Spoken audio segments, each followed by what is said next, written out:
Most people that are dealing with pain and discomfort in one part of the body, it's coming from another part of the body. Powerful people see potential in people, and people with potential know power when they see it. You have some people that just do some crazy stuff because it gets views and likes on Instagram.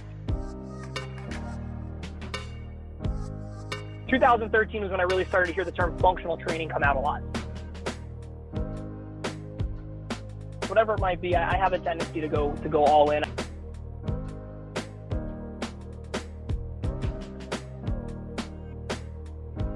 I am your host, Greg Pattison. This is the Fore Interview with Movement Specialist Coach Matt Palazollo. Matt, very excited to have you. I know this is an episode that's going to apply to everybody, and really excited that you took the time to join us. So welcome to the Fore Interview. Yeah, I appreciate it, man. Thanks for having me on. So where are you at today, Matt? Right now I'm just at my apartment in Claremont, Florida. I've been down in Florida for a few years now, but I'm originally from up north, so I grew up in New Jersey. Okay. You sought the warm weather at a young age instead of being a snowbird. Yeah, man. I grew up. I was in that weather for 18 years, and then experienced some of the warmth. Went back up to. I lived in Buffalo for a year because I thought I'd be excited to see the snow again. And after one winter up there, I was done. I don't think I'll be living up north anytime soon. Absolutely. So hey, tell us a couple quick questions to get started. Who are you, man? Who are you as a person? I'm someone who's. I'm pretty passionate about what I do, whether I'm referencing something for work or, something along the lines of study. If I'm working with friends and family on a project, whatever it might be, I have a tendency to go all in. I like to try to put my best foot forward because I think that, I'd rather try and see how it goes than sit back and wonder what if. So, I have a tendency to be pretty determined and focused on what I'm doing. I know it's kind of cliche, but it's something that helps me get along with just my way of studying, my way of learning, and my way of growing relationships.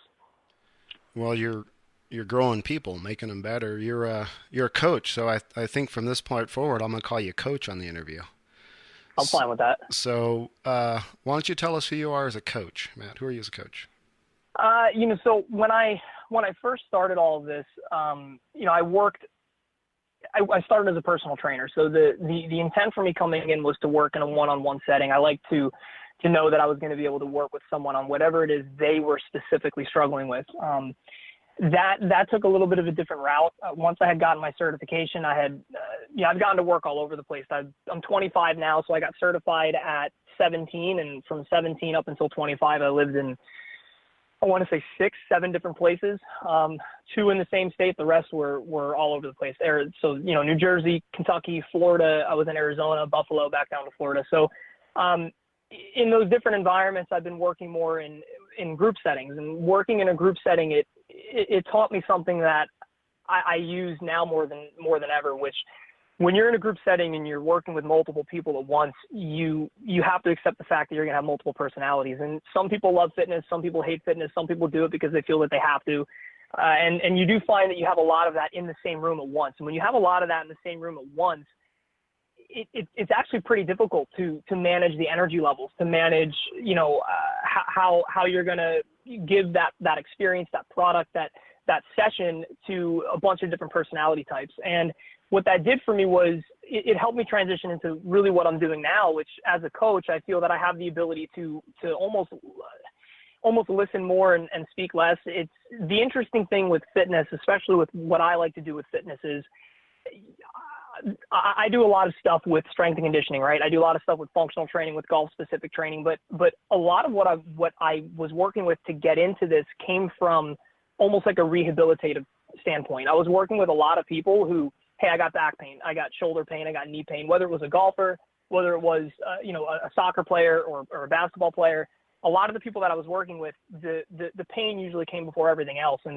And for me, with what I like to focus on, with what I enjoyed about the human body and anatomy and how movement worked was, I really like to focus on how do I give this person the workout that they want, but help them understand that the quality of the movement will always have precedence over the quantity of the movement. So when you're working in a group setting, what you do is you find yourself in a situation where some people, they want to push through the pain, and you have some people that will use it as an excuse, and then you have some people that legitimately can't do something because of the pain. And in a group environment, it's about, hey, let's get this done together. We're going to work through this. But then at the end, that was when I really found myself doing what I loved, which was I could pull that one person aside and say, okay, let's find out why your knee hurts when you squat, or let's find out why your back hurts when you do a sit-up or some form of a core exercise. So I really started to develop this process where when I was working with someone, it was, okay, so you have back pain. Great. Tell me when it hurts. Okay, does it hurt when you're doing this? Does it hurt when you're doing that? Is it this motion in particular? Is it another motion? When do you feel it? Is it sore when you wake up? It became more of a clinical setting in the sense that I was able to ask them questions and put them in positions where they typically didn't think about it. But when they did think about it, they say, oh, you know what, my back would hurt when I would do this, or my shoulder would hurt when I would do that. And then it allowed me to create some form of a tie-in and help them understand that just because it's sore when you're working out doesn't mean it's weak, or it doesn't mean it's only sore because you're working out. It could be because of something you're doing at home. It could be because of maybe, you're like for Gen Pop, you're a weekend warrior. So maybe it's because of the softball you're playing on the weekend or whatever it might be. So for me as a coach, I really started to develop I started my buy-in, becoming a personal trainer. The goal was to do one-on-one training. Then I spent 4 or 5 years doing group training. And then when I came out of group training into what I'm doing now, which does still involve a little bit of group training, but being able to work with people more one-on-one, I definitely evolved into, I feel multifaceted, and I still have a lot to learn on everything, but I do like to have a pretty well-rounded approach when I'm working with an athlete. Okay, so that brings up a point. I was going to ask you, group workouts versus solo workouts, which do you like better? But for coaches, other coaches that are listening, or people like myself, I'll go to boot camp classes or some different things where, other people are there with me, gets me motivated to kind of keep at it. But what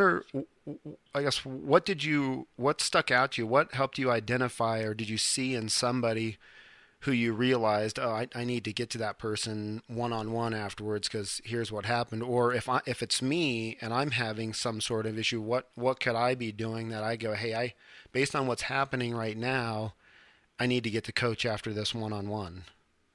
I think the first thing that has to be looked at is, what's the objective behind the training, right? So if I'm working with someone who's just Gen Pop, and what I mean by Gen Pop is it's, you're not a professional athlete, you're not an amateur, junior, or collegiate athlete. You're someone who, yes, you can play sports recreationally, but you're someone who works out because maybe you enjoy the community, it's fun, you want to lose weight, whatever it might be. The main thing is understand the objective behind the workout. So if someone says, okay, I want to partake in CrossFit, and this isn't a knock by any means on CrossFit, but if it's someone who's like, I want to partake in CrossFit, you have to understand that the objective behind CrossFit might not match what you're looking to do. I guarantee it'll help you lose weight. I guarantee it'll help you lean out. I guarantee it'll help you gain muscle, but there will be an expense for that because it is a very, very high intense environment. If you're someone who, is going to work out just because you enjoy it, right? There's literally a chemical reason why we enjoy working out. Understand that there's some things that you don't have to push yourself on. There's a lot of people that have this, and I'm sure we'll get into this later, but there's a lot of people that have this misconceived notion that in order to be athletically inclined, you have to hit certain numbers on certain types of exercises. And when you get into a boot camp setting, you may be doing variations of a squat, right? But you don't necessarily have to load up. You don't have to grab a lot of weight. You don't have to try to get through it as quickly as possible. I mean, me as a coach in a group setting, and I might be different, I'm always gonna support the guy or the gal who's trying to do it right as opposed to just trying to do it as quickly and as many as possible, whether it's for competitive reasons against themselves or against somebody else. So for me, when I was training a group, to answer your first question, when I was training a group, when I would see somebody struggling, the thing for me at the end was I really want, like, it's for some people it's not that encouraging to know that you're going to go into a workout, you're going to get 20 minutes in, you want to keep up with the group, and now you can't because you have knee pain or you have some kind of shoulder pain. So for me, I would always put it out there openly during the warm-ups and during the cool-downs. I wasn't just like, all right, guys, lay on your back, pull your leg back, try to get that stretch. I would try to explain to people pretty heavily what they were focusing on. And in that moment was my marketing, if you will, of being able to help people understand that, hey, look, if you're dealing with something that you haven't been able to fix, let me know, because there's nothing wrong with physical therapists and chiropractors and physiotherapists and things like that. But they do, just like your doctor does, they do follow a very by the book clinical approach. So if you have knee pain, it's not when does the knee hurt? It's just, oh, the knee hurts. Okay, we're going to do this to fix it. And a lot of times that's not necessarily the long-term approach. And then, as for what people can be doing more of, I'm a massive proponent of using foam rollers, lacrosse balls, things like that to help with muscle therapy. To be honest with you, I don't really do much static stretching. I don't do any static stretching on myself, and the majority of the athletes that I work with, I don't do much static stretching either. And what we focus more on is mobility. We're working on flexibility. We're working on tissue activation. We're working on, preparing the body. It's what I call my MAPS process. So it stands for mobility, activation, preparation, and skills. We can get into that a little bit later if you want, but what I try to help people understand is that actually, stretching a certain part of the body individually from another part of the body usually isn't going to fix where you have that pain or that discomfort. And for me, what I was seeing from a practical sense was there was so much consistency with people in certain areas. Hey, I have back pain, and no matter what I do, that back pain doesn't go away. And when I would have the opportunities in between classes, to give you an example, when I was up in Buffalo, we would work typically in a co-coaching environment, because we were sometimes coaching classes of up to 50 people. So we would run the floor with two coaches.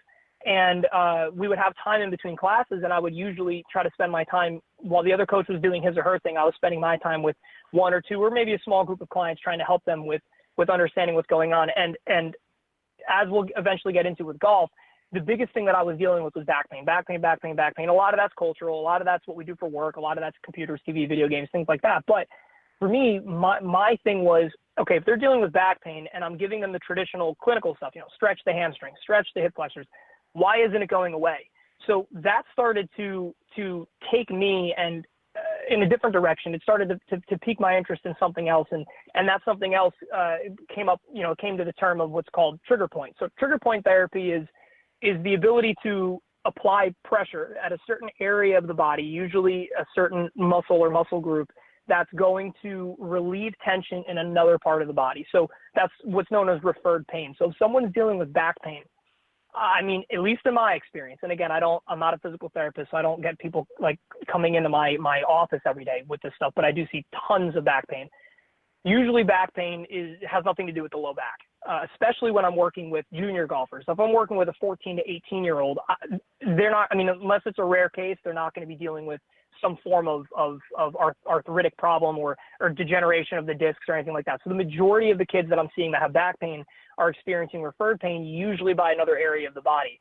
So that's where I would spend my time. I would spend my time trying to work with them and help them understand that usually back pain has to do with hip flexors. It has to do with without getting too complicated in terms, but it has to do with muscles of the low back, muscles of the lower and lateral outside parts of the glutes.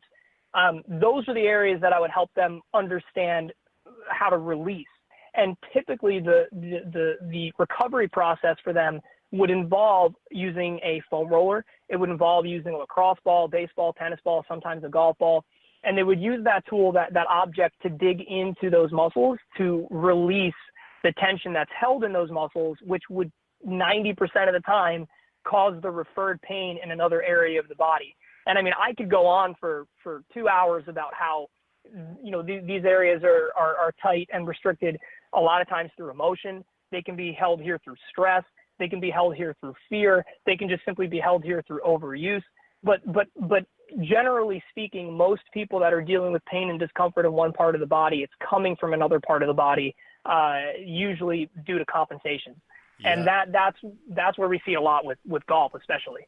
I fall into the same thing, Matt. So I have low back pain, but it's really tied to my hips, my tight hamstrings. I'm not very flexible in that piece of the puzzle, so right. I've been having to work on that. And then I get pain in my upper back, on the right side. And, I've been to chiropractors and therapists, and I was a professional athlete years ago, cycling wise. So a lot of my pain comes from being in a bicycle position for so many years. 100%, yeah. But what happened, what he told me was that my pectoral muscle is winning the battle against my lats back there. And I'm just, my back isn't strong. And my front arm's just pulling the whole time down. And I get this knot in my back, and I started going, man, what's the matter with my back? And he's like, it's not your back at all. Right.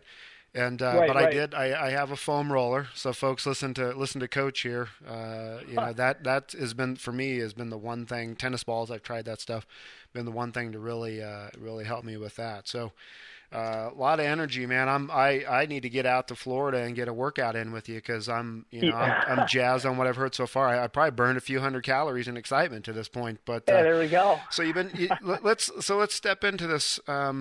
You're what's called I guess you call it a movement specialist, right? And you prioritize in human movement and athletic development. We'll talk a little bit here about the golf still, but explain that, the movement specialist and human movement and athletic. Define what that is for us. Yeah, absolutely. So when it comes to movement, whether we're talking sports specific, whether we're talking someone who's maybe not that athletically inclined, there's always a baseline. And when I'm working with an athlete, my training is a +1, if you will. So if I'm working with an athlete, I'm +1 from the baseline. So I understand that now my +1 begins to deviate into sports specific, or again, it's just easier for me to call it skill specific training. So if I'm working with a football player, basketball, golf, whatever, I'm giving them that +1. And I always like to emphasize and work with them on understanding, primarily that their baseline is going to establish what they're capable of doing in +1, right? So if I'm working with someone who's maybe not an athlete, and it's again, gen pop, they want to work out, they want to be involved more in what they're doing, maybe they want to be able to, go play sports with their kids or whatever. My goal is to just simply establish baseline, because a lot of them are going to be functioning in a -1, if you will. The most complicated thing with understanding movement is that the body is it's cost efficient. So when we look at the body, it's very economic in terms of, if we were to go down the conversation of nutrition, it's very, very economic in terms of how it handles calories. It's very progressive in how it handles energy expenditure. And it's the same thing with movement. So efficient movement is always best, because efficient movement is always going to establish a functional and correct path of least resistance. I don't care, how great an athlete might be, even, if they're a baseball player or a golfer, if they're hitting the ball as hard as they can, there's still a baseline for that. The body still wants to find a way to do that as efficiently as possible. And this is where, in my opinion, the movement specialist aspect comes into play.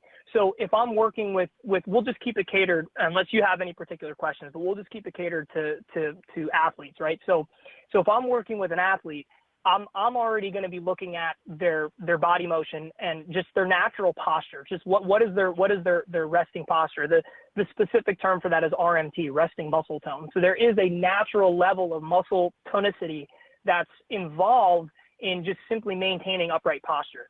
And that's essentially the baseline, right? Even outside of the skill, that's the baseline. Now, the beauty of what I can do here at the Academy is I get to work hand in hand with the golf coach.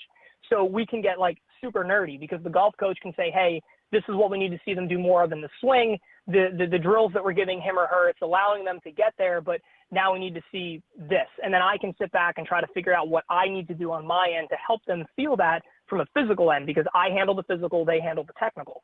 So if I'm working with an athlete, even outside of that environment, I still have a baseline, and my goal is to help them understand, in my opinion, fundamental human movement. So I have 5 movements that I feel are critical to understanding how to move properly. And I did not come up with these myself. A gentleman named Paul Chek, in one of his books, How to Eat, Move, and Be Healthy, lists these 5. Now how I use them may be different, but I do want to give credit to him for putting these 5 on paper. But basically what I look at with movement is, you have a squat and you have a hinge, you have an upper body push and a pull, you have a form of a lunge, and then you have a form of rotation. So the biggest one that I work with everyone, and this is even with the pros that I've worked with, is helping them understand the difference between a squat and a hinge, right? So your traditional squat is what you would picture in the gym, someone doing a back squat or a front squat or just doing a body weight squat. So what they're doing is they're keeping their chest as upright as they can. They're keeping their eyes forward. They're bending their knees, and they're trying to get their butt down to the ground. The hinge it's weird because when I'm training the hinge, I emphasize it more than whatever actually be used in most physical environments, especially with a golfer.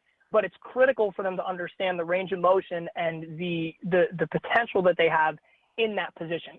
So if you look at like an NFL lineman, they get into a very athletic position, right? That would be more of a hip hinge and less of a squat, because when you hip hinge, you find yourself being able to load more into what would be the posterior chain muscles, so the muscles in the back of the body that are inherently stronger for decelerating force coming at you in front, right? So again, easiest example is to think of a lineman. You have a defensive end running at him. By loading back into that hinge position, he's much stronger than if he gets into a squat position. It's pretty easy to knock someone over if they're holding the bottom of a squat. If they're holding an athletic position like a hinge, they have a much more strength. And the commonality between an NFL lineman and a golfer is the big thing that you see out of a hinge position is ground force, right? We talk about that a lot in the swing. We talk about that a lot in power generation is ground force, ground reaction force. Even in gait mechanics, someone walking from point A to point B, there is a natural reaction force that's created from the ground that generates force up through the body, which allows us to potentiate movement. So what happens when we look at those two movements, the biggest thing for me is helping people understand that when you're in a squat position, you're very quad dominant. It's not bad. There's a reason for that. But quad dominancy makes it difficult to feel oscillatory hip movement. What I mean by that is when you're very quad dominant, it becomes difficult to feel the hips moving in opposite patterns with the intent of moving in the same direction, right? So the big thing when we look at the swing is we're looking at the left, and a right-handed golfer, we're looking at the left hip position in regards to the right hip position at impact, right? And a lot of times what we see with the younger athletes is because they struggle with the ability to separate squat from hinge, we see the hips might spin. We see the hips are going to work at the same time in the same direction, meaning that we're going to see relative double extension where the hips come all the way around, as opposed to seeing that the left hip starts to get high. We start to see the right hip drop down and push force into the ground, which allows a strong position at impact. So by helping the kids and any athlete understand hip hinge versus squat, it gives me the ability to teach them really just different positions to generate force from, and different positions to feel force in. And when I'm working with an athlete, if they struggle with that, I'll always revert back to that zero baseline position. So if the athlete is struggling with let's say a proper left hip position at impact, unless the coach has a different directive, my intent is, okay, I'm going to take them, I'm going to teach them how to hinge. Because you do have different positions to hinge in that the athlete can take and carry over to golf. So you have a bilateral hinge, which means that both feet are on the ground pointed forward and you're sitting your butt back. That would be traditional to your deadlift. But then you also have staggered stance positions. You have unilateral single leg positions. You have positions where a hip hinge is needed, where the leg can come around into something more like a curtsy lunge. So there's a lot of different things where once the baseline of the movement is established, we can really start to build off of to help that athlete feel that they're getting into proper positions. And the cool thing, Greg, is when we start to work on these things, we start to see from the athlete themselves, we start to see that there's a good understanding of body awareness, so spatial awareness and posture. Two of the big things, especially with junior golfers, that I work on is body awareness, posture. So I guess three big things: body awareness, posture, and spatial awareness. So being able to understand how their body's moving in regards to themselves in space, having the awareness to know where the hip is positioned in a certain movement, having the ability to feel, because when they have the ability to feel, they can carry that over best to when they're learning. And honestly, it makes the coach's job, like the coach makes my job a lot easier when they come up and say, hey, he needs to feel more pressure in his left hip. Okay, easy, I can do that. I make the coach's job a lot easier when I teach the kid how to feel pressure into the left hip with a drill that might not be golf, so that when the coach gets them in a position where they're doing a golf drill, they can feel that proper hip position, because now they have the awareness to do so. So those are the out of the 5, those are the big 2 that we focus on more than anything else, and for the lower body. You know, that's a good point. You talked about it from a junior athlete standpoint, but wouldn't that really apply to folks that are older? I mean, I'm 47, and 100%. You know, I struggle. My golf swing struggles. You know, if I go to the range and want to work on something, I end up, whatever I'm doing, I end up making myself stiff somewhere else. And right. You know, I'm the classic one. We just had our member guest. I took a couple of days off because I knew I was going to play 27 holes a day for 4 straight days. I took a couple of days off to come in fresh. We had the practice round tournament.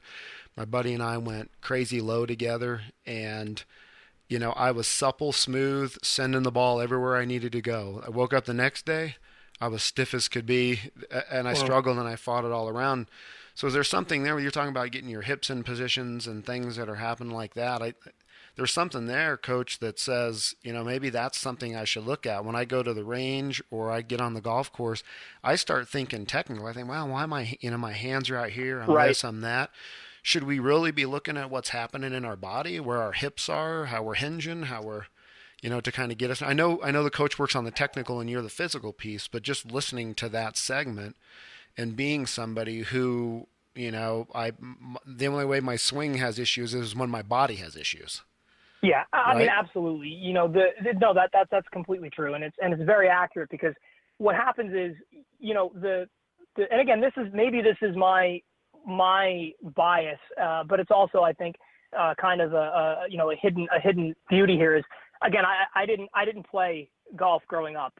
Now I try to hit the ball when I can, but to be honest with you, it's not something that I was super familiar with prior to the past few years. But the thing is that gives me a different perspective, which is predicated on movement. Like now I'm in a position where I can look at the golf swing and I'm not looking at it technically. I'm looking at it physically. I'm looking at it structurally. I'm looking at it I guess you could even say biomechanically. Like I'm looking at what is the essence behind this body motion, right? So if I look at the athlete and I say, okay, you know, now after being at the academy for some time, I can look at, like you were saying, I can look at the ball flight and I can understand what's going on with the body. But the funny thing is I'm not looking at it as this is happening with the club face. I'm just simply looking at it as, okay, this could be happening with the body.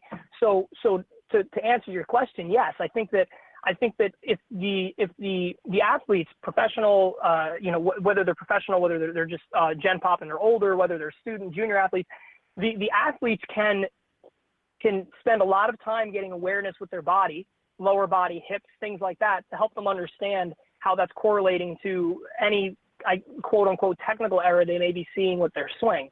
And I think that the more that we spend our time and focus on that, I feel the easier it becomes to even learn things technically, because again, now you have the awareness. I mean, there's golf's freaking complicated. You know what I mean? Like actually controlling the club to do what you want it to do. It's not easy. And a lot of times having the awareness of what your body's doing during the swing will also carry over to helping you have awareness as to what the clubs, the hands, you know, the club face is doing throughout the swing as well. And I think that, yeah, to go off of your point, I think the more people focus on body motion, posture, awareness, any kind of drill that, again, helps them to understand, like, okay, I'm very quad dominant. In this position, I'm very quad dominant. If you're very quad dominant, it's going to be very difficult to use the glutes, hamstrings, muscles of the back to be able to generate force into the ball. It's very difficult to do that because you're utilizing the muscles in the front, right? So to keep it very simple, the body is going to work in reciprocity. So if the body works in reciprocity, if one part of the body is dominant over the other part of the body in a baseline setting, there's a very good chance it's going to be dominant over the body in again, like I was saying, a +1 setting or a performance or an athletic setting as well. And that's what I would begin to see a lot with people who, they would go to the gym. They would do a lot of your traditional back squat, bench press, things like that. And I do know that Brooks was talking about how much he can bench. So I'm not knocking on bench pressing and things like that. But what I am getting at is there were a lot of people that I've bumped into, again, especially junior athletes, who spend a lot of time focusing on those types of training. And then when they get out and they start playing, they're dealing with pain in areas of the body that they shouldn't be, or they're not able to control their body the way that we would want them to because they're too dominant in one part of the body, and it makes it difficult for us to get them to develop the awareness of the other part of the body. Yeah, I have a hard time when I look at folks like Brooks Koepka is the only person I've seen who is, like, they call him the linebacker or whatever, and he takes that to the golf course, and it's concerning when they talk, like he talks about I'm lifting this or I'm lifting that, and it's funny you mentioned that. I think about that when I watch the kids or the junior golfers that are around with us, and they start talking about, oh, I'm in the gym, I'm doing this, I'm doing that, and the way you say it with a movement specialist and focusing on those things, that got me motivated, right? Right. Now I'm like, I need to get with somebody and start working on getting my body in the better positions and taking the time to do that. But, it certainly is, that's some valuable advice right there. And you said something earlier, said golf isn't easy. You're right. You're right. Yeah. People laugh about it, or they, oh, it's just golf or whatever, well, it's, I know another coach, Jamie White, and, he mentioned to me, he said, it's this explosion that happens. People don't realize you're standing there doing nothing. Yeah. And then you explode to whatever your swing speed's going to be. Right. Right. Not easy on the body, not easy to play. If it was, folks, everybody'd be scratch golfers and above, and it's a game you can't win. But, on a kind of a joke around that, I had met a aircraft, Navy jet pilot, and he told me the hardest thing that he ever had to do, aside from, landing a plane on an aircraft carrier in the ocean in the middle of the night, was play golf. Yeah. No kidding, pal. I got you right there. It's a pretty interesting parallel, right? Yeah, no kidding. So, let's talk. Let's go to that. You mentioned if kids are thinking about this, and there's kind of a, and prior to this interview, we had a conversation a little bit about a big shift in sports performance training that you believe is misunderstood. I guess it is. What is it? What is it that you believe that's misunderstood? And maybe you can clear it up for us and get the right message out there. Yeah, absolutely. So I've been able to work with a lot of different people. When I was out in Arizona, and I'll give a shout out to them. So the name of the gym that I worked for in Arizona was Functional Fitness. It's spelled with a K. So for short, it was Funk Fit was the name of the location. And for me, that environment was really the beginning of everything. Getting out there, I had spent a lot of time. Let me rephrase that. I really had no choice. I had to learn how to use a lot of different tools, right? And I'll tie all this together here in a second. But I had to use kettlebells, TRX, sandbags, different types of exercises with resistance bands, and then on top of that, we were teaching Gen Pop how to do barbell cleans and proper positionings for front squats and things like that. It was a very dynamic environment that I picked up a lot on. And to be honest with you, I still use a lot of what I learned from there. And it was an absolutely amazing environment to work in, because in that environment, I was able to pick up on group training, small group training, 12, 18 people. And I was able to work with athletes, and I was also able to work with Gen Pop. And in that environment, I had begun to realize that the mindset that they had there really began to, it's starting to get popular in other places. And what I mean by this is, when I came into that environment, the first day I walked in, my style of training was very anti anything to do with weight.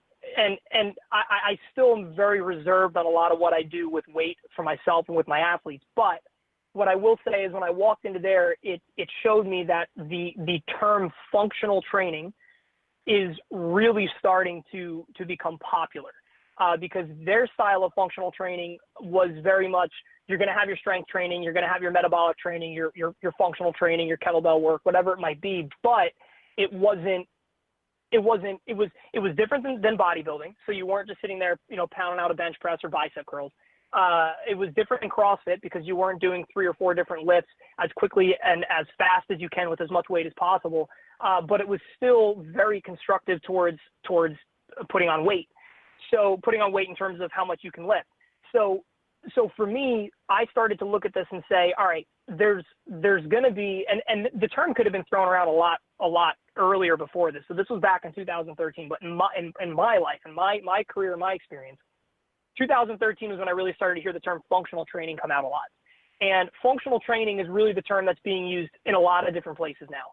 So you do have some people like Koepka who's doing traditional strength and conditioning. Then you do have some athletes, if you look at any training videos of LeBron James, he's doing what would be labeled as functional training, things on physio balls and balance boards and BOSU balls, and doing a lot of resistance work and single leg balance stuff. That would be labeled as functional training, even though I would start to even transition that into sports specific training. But functional training is a term that's getting thrown around a lot now. And I think it's a progressive term, and it's a term that's definitely needed. But the issue with functional training is some people are viewing it as, you have to do really weird stuff in order to train the body efficiently. And I think that's where I start to see three different categories of training. So part of the big shift that I'm seeing is a lot of people doing functional training, but I see them doing it, in my opinion, for reasons that are clinical.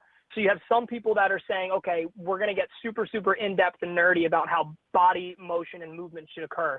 So we're going to start doing some exercises with resistance bands that look weird. We're going to do some stuff on balance beams and physio balls that look weird. We're going to do some stuff with clubs and stuff that look weird because we feel that this is the direction the training is going, and we feel this is what you need to train the human body. Again, there's stuff from that I use, but then there's stuff from that I don't, because I think it's to one end of the spectrum. You have people that are doing it for social media purposes. You have some people that just do some crazy stuff because it gets views and likes on Instagram. And then you have some people that are doing it for practical terms. So they feel that when they're working with an athlete, and this is kind of where I feel that I try to sit. I pull a lot from different people. If something's not my own, I make sure that I put out where it came from and how it originated. And even though I might take something from someone and give them credit for it, I'm still going to put my own touch on it, my own spin on it, because I think that's why I'm a trainer, is to be able to do what I feel I can do best. So from the practical end of things, this is where I think the gap between strength and conditioning and functional training can really come together. So strength and conditioning, the term is used heavily for me as the athlete against the weight. So it's not what's optimal in terms of what I'm going to lift, what I'm going to produce in terms of force, what I'm going to move in terms of weight. A lot of people utilize that as, in order to be an athlete, you should be able to deadlift X amount of your body weight, or just in terms of, we see athletes with a similar build deadlifting this much, so you need to deadlift this much, or you need to back squat this much, you need to bench press this much. That's the, in my opinion, misunderstood aspect of strength and conditioning. The misunderstood aspect of functional training is that it has to be crazy out there to be effective. For me, I look at it as there's a certain level of efficiency that's needed for each athlete and for each person. When we're doing group training with the students at the academy, I think largest group will have 30 to 40 people at a time. So when we're working in that environment, there is that dynamic of knowing, okay, if we're working with 40 people at once, there has to be some generalities to the workout, some things that, are low impact but effective. So maybe some things that do involve deadlifts, some things that involve certain types of movements that are easy to put into one box and let people do as a workout. But I don't feel as their coach for fitness, I don't feel that they have to be able to deadlift a crazy amount of weight, right? When we're doing functional stuff, the functional stuff is reflective of what they're going to be doing with the swing. And again, it's from a general sense because there's 40 of them at a time. When that breaks down into a smaller group of, let's say, 8, now I can start to make it specific towards what the athlete it needs, whatever the athlete might need specifically for them, or that skill group might need specifically for them. We can start to cater in that direction. But again, it's still held to the baseline value that they don't need to be lifting crazy amounts of weight, and they don't need to be doing really, really weird exercises.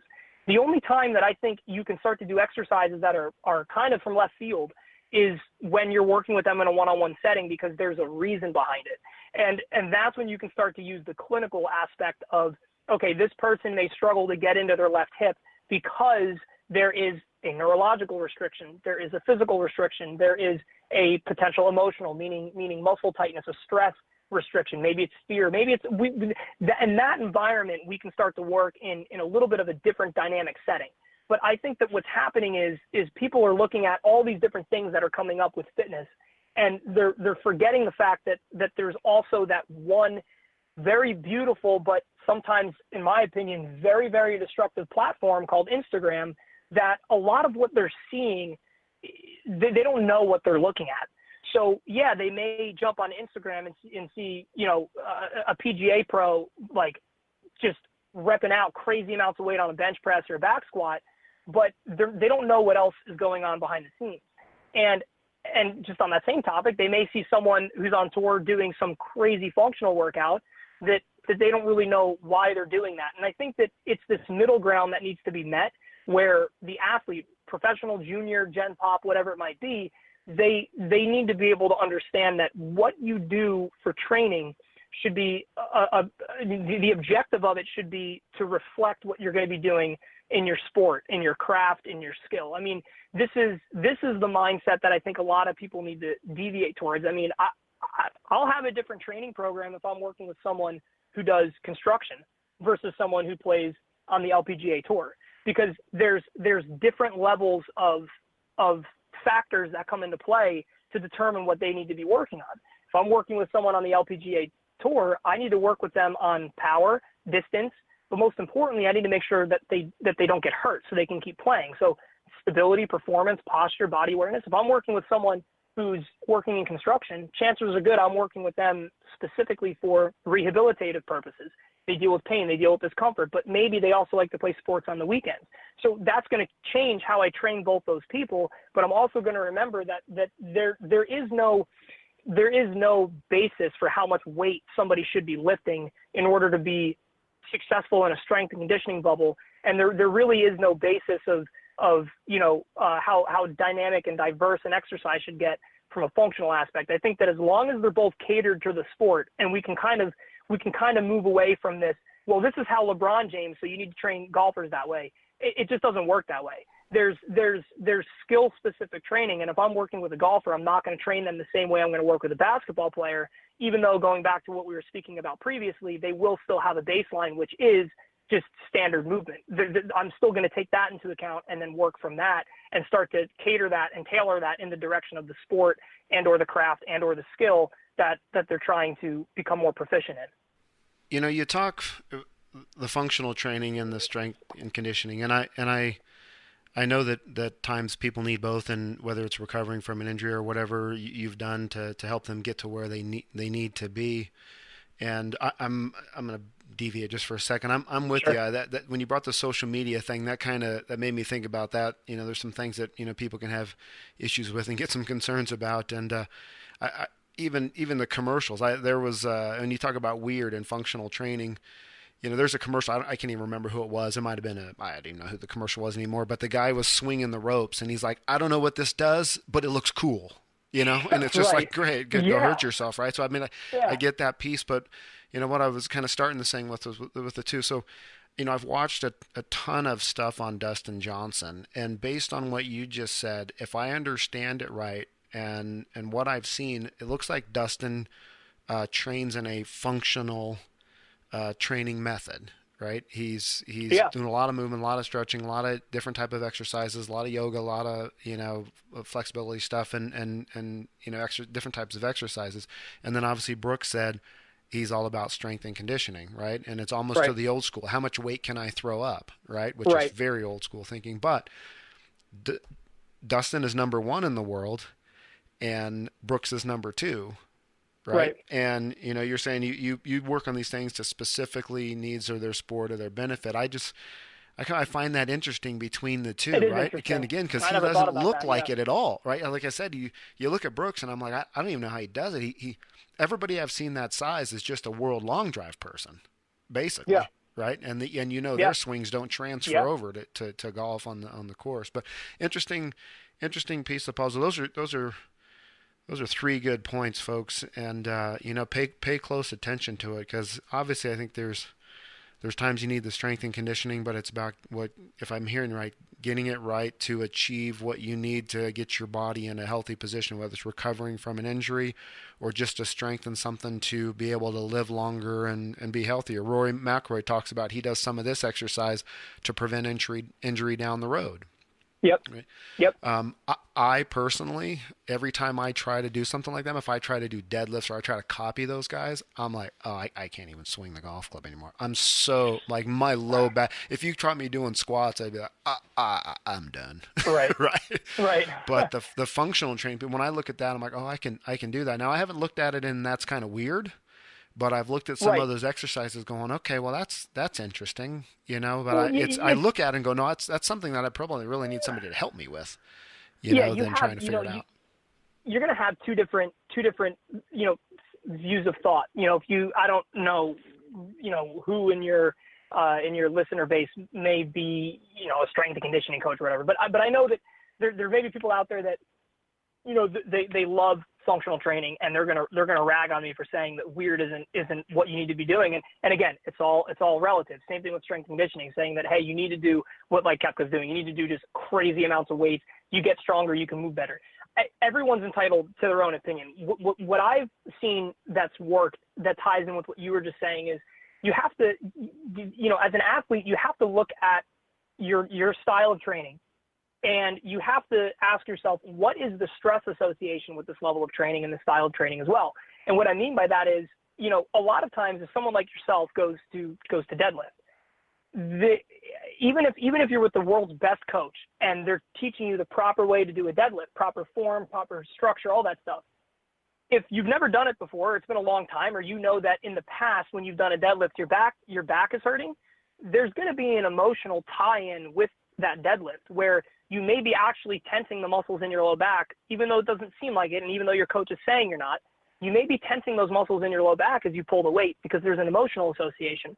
That same mindset and perspective carries over to swinging the club, to playing any other sport. Is what you're doing in the gym is you're associating physical stress to a motion, a movement, and then when you get out into a performance setting and you start to perform, if you become physically stressed, the muscles that you use in that physical setting prior will be the muscles that you engage in the physical setting you're in now. It's the body is survivalistic. So again, I read a lot. So a really, really good book. It's called Why Zebras Don't Get Ulcers by Robert Sapolsky. And in his book, he theorizes that the physiological stress response in the body is the same regardless of a physical or a psychological stressor. And he bases this off of a survival mechanism, meaning thousands of years ago, if I'm in the woods and an animal is coming at me to kill me, I'm going to do everything I can to get away from that animal as quickly as I can. And I'll do whatever it needs to be. If I have to run through thorns, if I have to, rip my muscles apart in my legs, climbing over rocks, whatever it might be, I have to get away from the threat.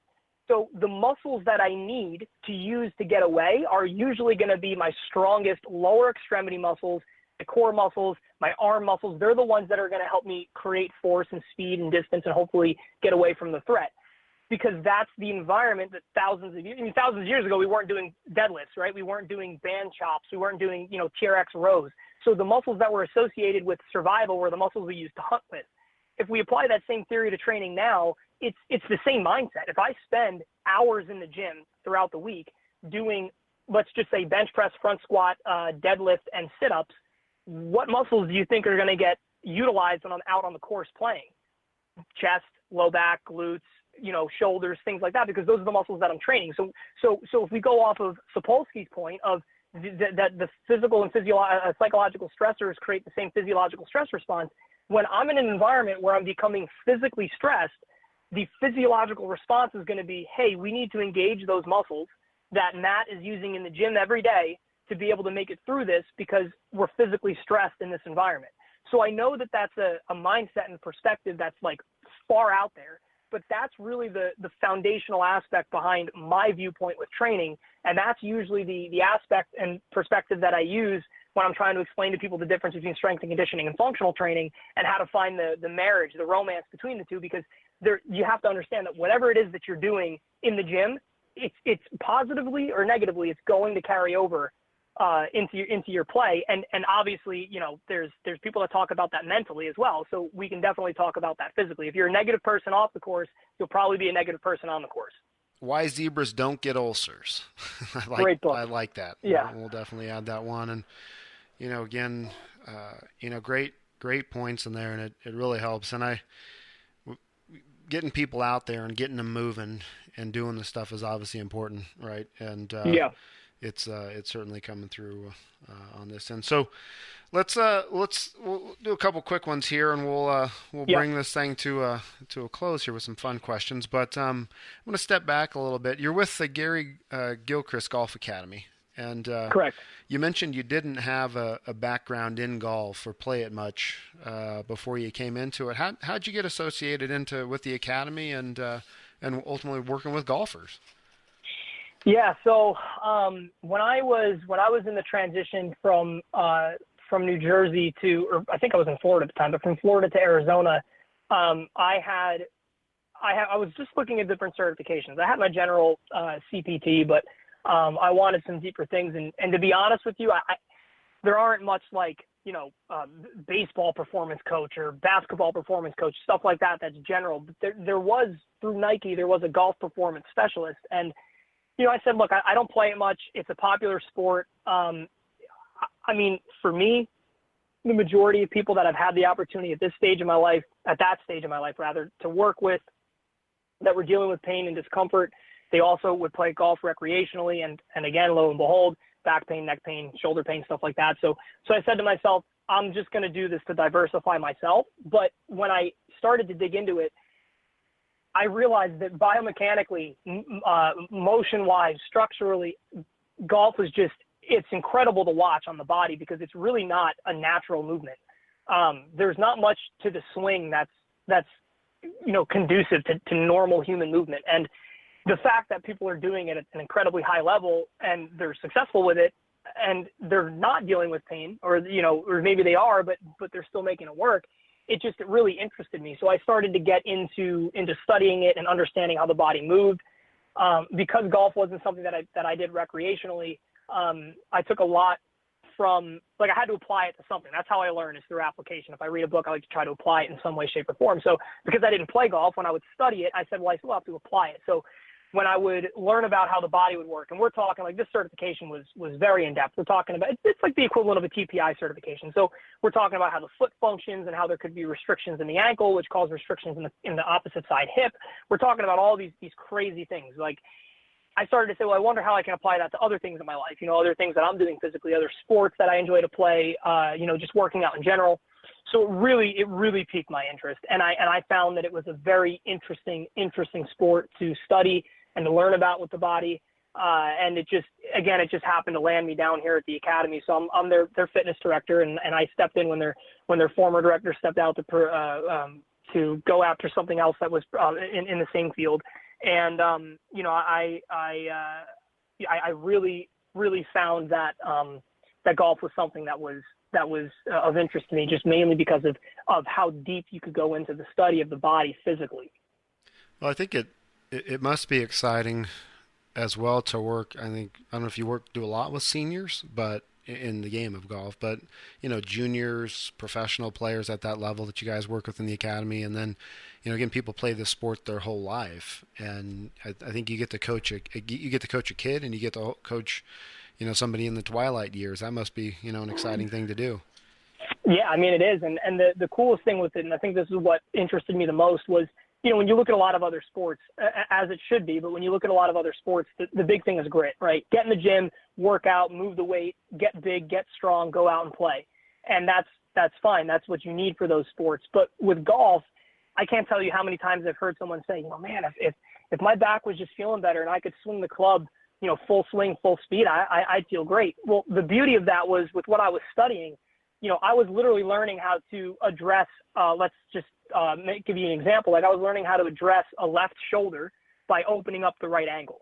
So I could get in, I could do trigger point, I could do different types of manipulations and stretches and things like that, whatever it might be, to help work on that right ankle, to help them feel more mobility in their left shoulder, right? Stuff like that. And that to me, you can find that in every sport, but the crazy thing with golf is, you can see some guy that's in his 60s that can, hit the ball further than a kid that's 30 years younger than him because he understands proper form, right? He understands how to swing the club properly. He understands how to get good contact. And the beauty of it is, I was like, I like that because that guy just wants to be able to swing the club. He doesn't want to be able to bench press 320 like he might have been able to back when he was 20. He just wants to swing the club. So now I don't have to worry about putting him in the gym, slamming him through a workout. All I have to do is give him some drills, some exercises that are going to help him move better, feel better, pain goes away, so he can go out there and perform better. Somebody told me, I've heard it a few different times, how you get your day started. And, yeah. I think you see some of these military folks talk about making your bed first thing because you've accomplished something right out of the gate, right? Right. And, listening to you throughout the show and kind of knowing the little bits I know about fitness are that, you can get your body into this incredible shape, but what people forget is that how well the workout or the fitness level and the things you're doing impacts your mind, right? To achieve right. those things and getting off to the start. So what's your recommendation on how somebody should start their day, right? To get the most out of their mind and body, because that's what you do. You get people moving and you need right. to be moving to achieve what you want to achieve. So I'd love to hear what's your recommendation on how somebody should start their day? Yeah. I'll keep it super simple and quick. So for me, I'm a firm believer in water, right? I'll wake up. First thing I do is I'll drink water, preferably room temperature if I can. But regardless of that, I'll wake up, I'll drink water. While I'm drinking water, I'll spend 5-10 minutes on a foam roller. Just roll out the back, roll out the legs a little bit. I might do just a couple body weight squats, some lateral lunges, just movement. I'll just get up, spend 5-10 minutes moving, drinking water.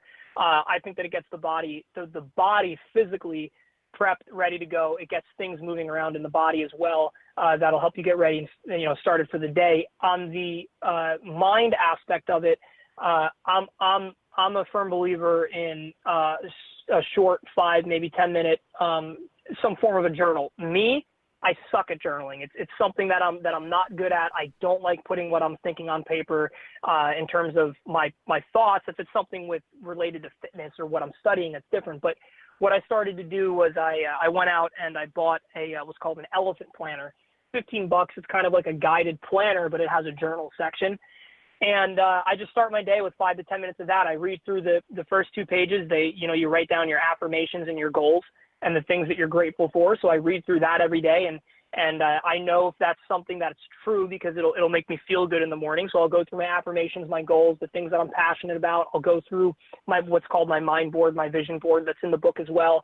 I'll look at my tasks for the week. I try to spend my Monday mornings every week writing out, from what I know at this stage, what I'm going to be focusing on that week in terms of what I'm going to be focusing on each day. And my planner is something I keep with me everywhere I go. I know it's tempting to throw something into the phone, and that's what I might do, but then I'll still make sure at night I'll spend 5-10 minutes looking back over my planner, seeing if I did what I had to do, and then transferring whatever I put in my phone. It's just easier, to put it in your phone. But whatever I put in my phone on paper, I feel better if I actually write it down and I have it, physically there to be able to look at. So my morning routine's maybe 25 minutes, 30 if I'm going to push it, if I'm sore from a workout the next day. But yeah, water, some movement, mobility, some time with the foam roller, and then 5 to 10 minutes just going over my goals, going over my plan for the week. And then, from there I get rocking and rolling. So folks, get up in the morning, drink some water, get yourself stretched. It's 25, 30 minutes is going to get your body rolled out, and you're going to be on your start to a good day. So real quick as well, if you got us off to a good start, how do we finish our day? What's the best way you say there? I mean, I have different ways about it. Some people are going to challenge on sobriety or whatever. Yeah. But really, what do you say is the best way to finish your day?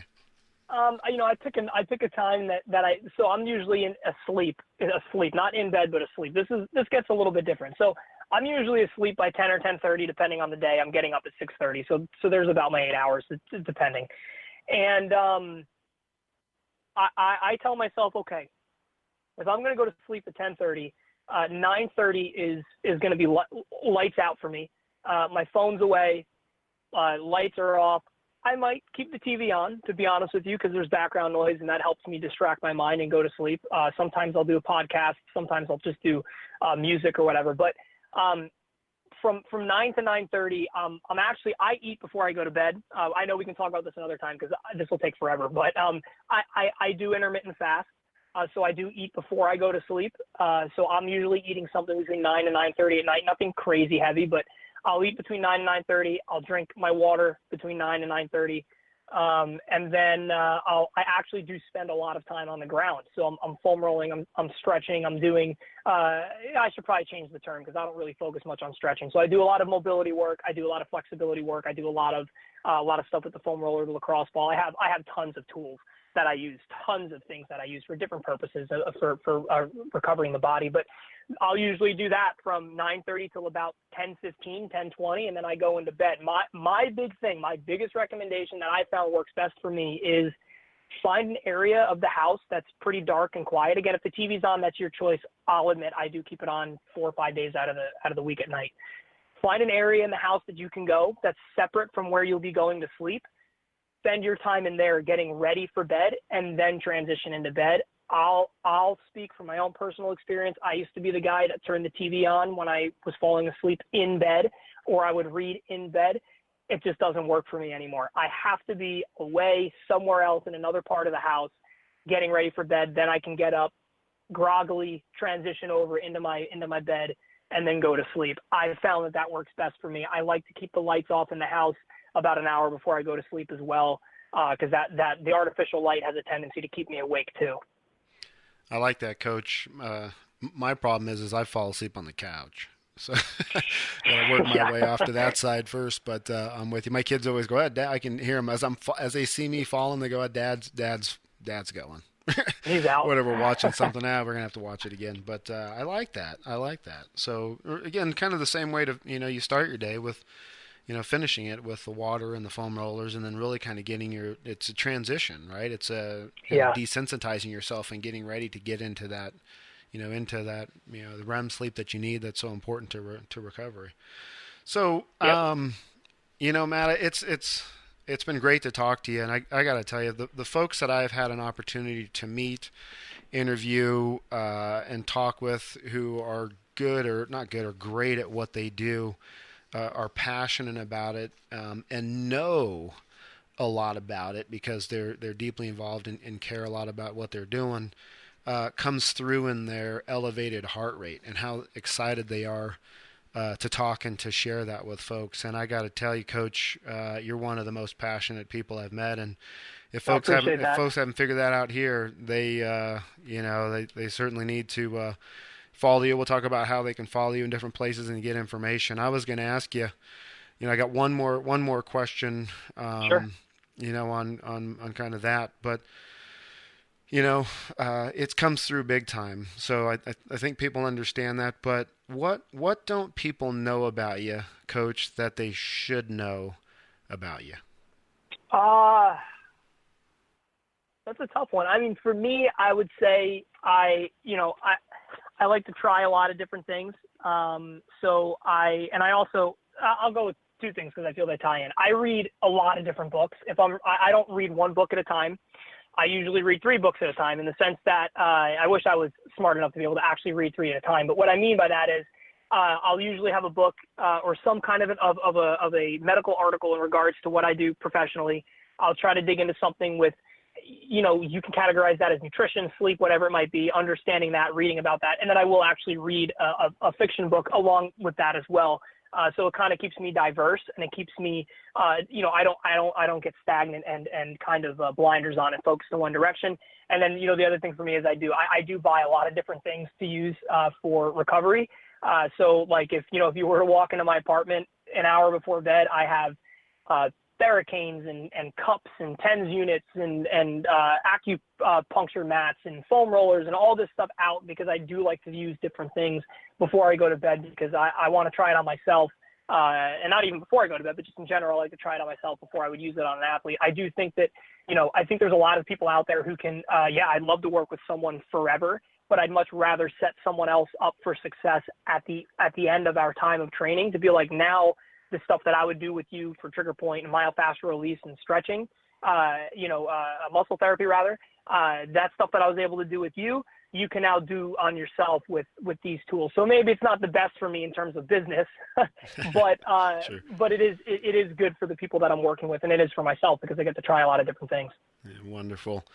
Well, it's, if you can get people doing it, whether they're, hopefully doing it with you, but as long as they're doing it, right? You're making an impact across the board. Try this, try that. Just make sure you do something, right? Yeah. So, All right. So I got a section. Normally I call it, with the folks when we wrap this up, I call it the emergency 9 because they're the golfers and they need 9 more holes. And, but I was going to call them the stretch questions. I'm not going to call them. I'm going to call them, how about the mobility questions? Right? Perfect. Maybe we'll call it that way. Right, we'll do a quick 9 questions to get some insight from you. But Coach, how long has it been since you personally missed a workout? Personally, that's hard for me to answer because I will consider just spending an hour doing recovery work as a workout. So I'm honestly trying to do something every day. But since a very high intensity workout, I'd probably say about 2 or 3 days. Okay, nice. I asked that question popped up in my head because I used to work with a guy who was just a fitness, absolute fitness Freak. nut. Oh, totally. Yeah. And so I just popped out. I asked him, man, how long's it been? He goes, I haven't missed one in 28 years. I'm like, that's crazy. Jeez. So, all right, what's the one junk food item you can't do without, even though you know it's not good for you, Coach? Oh, man. For me, just keeping it old school with like pretzels, just those Snyder's pretzels. There's something about pretzels for me that I just do it. If they're in front of me, I'll just eat them forever. All right. Favorite body part to work? Like for myself to work on? Yeah. Probably shoulders. Shoulders. Okay. Least favorite? Legs. I mean, that's just typical. Yeah. Okay. Well, you're not one of the, like when you said legs, and a lot of people, I was cycling, so legs were the thing I worked the most, if you believe it or not. But it was when we were talking about strength and conditioning, it made me think about, the guys with, well, yeah, but you look back a long time ago because it's like people think, oh, how much can I bench? How much can I do this? How much can I do that? And it always made me think, or how much can I curl? It just made me think, yeah, big biceps, small calves. Okay, I get it. Yeah. Well, luckily I fall into that bubble of being about 5'10", so I'm pretty well proportioned in that sense. Hey, yeah, nice. All right. Most embarrassing gym moment. I don't care if it's you or somebody. Well, you shouldn't probably talk about somebody you were coaching. So why don't we just say it's you? What's the most embarrassing gym moment you've personally had? In Buffalo, when I was coaching the class, we had to demonstrate box jumps. Wasn't paying attention, and I just missed, so I fell. Ooh. Did you face plant? Yeah. Did you face plant? No. I actually landed into a squat, which is pretty nice. So it looked good. I just told him it was part of the workout. There you go. Yeah. You just see, do it like this. Nice. All right.